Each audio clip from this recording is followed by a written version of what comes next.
பராசக்தி திரைப்படத்தினுடைய பாத்திரங்களை பார்த்த பொழுது, அதிலே ஒரு பாத்திரம் மிகவும் பரிச்சயமாக இருந்தது. இவர் எங்கேயோ பார்த்த ஞாபகமாக இருக்கிறது என்ற ஒரு எண்ணம் தோன்றியது. பிறகுதான் பார்த்தால், அவர் இன்னொரு தமிழ் தலைவருடைய பாத்திரத்திலே அவர் நடித்திருக்கின்றார். அதை நான் நேரடியாக ஒரு நாடகமாக பார்த்தேன் என்ற ஒரு ஞாபகம் எழுந்தது. அவர் வேறு யாருமல்ல, பராசக்தி திரைப்படத்திலே முதலமைச்சர் பக்தவத்சலமாக நடித்தவர் பிரகாஷ்.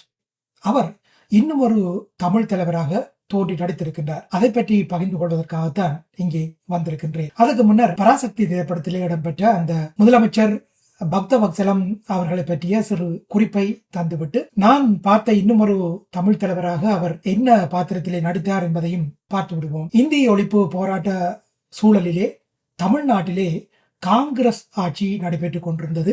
அந்த நேரத்திலே மதராஸ் முதல்வராக பொறுப்பேற்று ஆட்சியை கொண்டு நடத்தியவர் மு பக்தவத்சலம். அவருடைய பின்னணியை பார்த்தால் அவர் ஒரு சுதந்திர போராட்ட வீரராகவும் திகழ்ந்திருக்கின்றார்.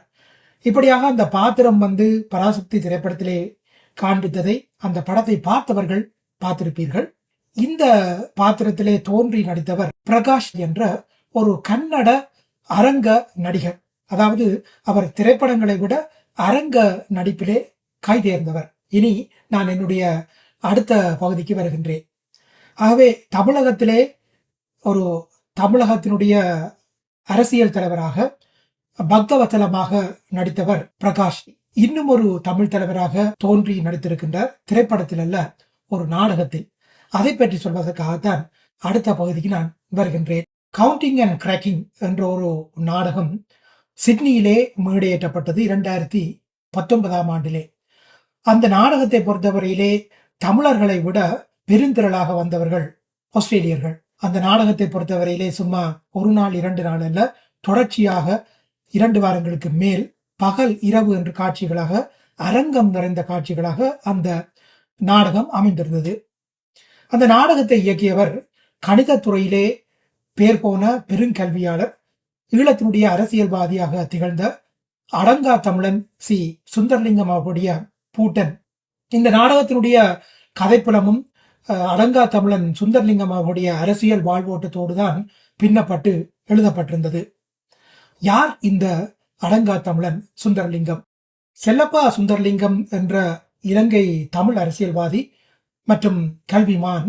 இவர் நாடாளுமன்ற உறுப்பினராகவும் அமைச்சரவை உறுப்பினராகவும் இருந்தவர். இவருடைய தனிச்சிறப்பு என்னவென்றால், தமிழ் என்ற கோரிக்கையை முதலிலே முன்வைத்த தலைவர்களிலே முக்கிய இடம் வகிப்பவர். அவருடைய பின்னணியை பார்த்தால், இலங்கையிலே தனி சிங்கள சட்டம் கொண்டு வரப்படுவதற்கு எதிர்ப்பு தெரிவித்து 1955 ஆண்டிலே நாடாளுமன்றத்திலே ஒன்றிய ஒதுக்கல் 3 மாதங்கள் தொடர்ச்சியாக அந்த புறக்கணிப்பை அவர் செய்தார். அந்த வகையிலே அவர் 1959 ஆண்டிலே ஈழத்தமிழர் ஒற்றுமை முன்னணி என்ற ஒரு அரசியல் கட்சியை கூட உருவாக்கி இருந்தார்.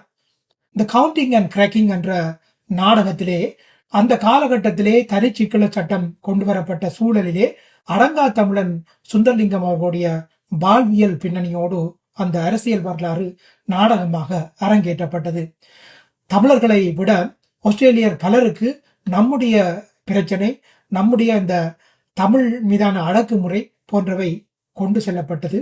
இப்படியான ஒரு நாடகத்தினுடைய செய்தியாக அடங்கா தமிழன் சுந்தர்லிங்கமாக நடித்தவர் வேறு யாருமல்ல, இந்த பிரகாஷ் தான்.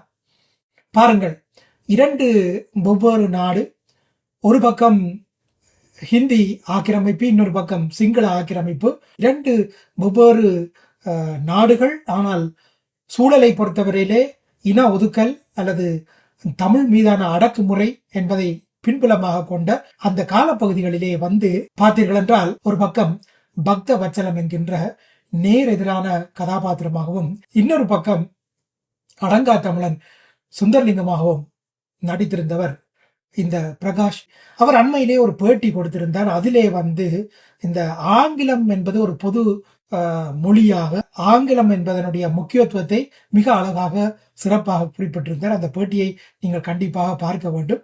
ஆகவே எதிர்பாராத விதமாக 2 வெவ்வேறு படைப்புகளிலே தமிழ் சாராத இன்னும் ஒரு நடிகர் இங்கே 2 வெவ்வேறு படைப்புகளிலே தோன்றி நடித்திருக்கின்றார். அவரை பொறுத்தவரையிலே இந்த இன உணர்வு, மொழி உணர்வு என்பது அவரோடு கூடவே இருந்திருக்கின்றது என்பதும் அந்த பேட்டியின் வழியாக புலனாகி இருக்கின்றது.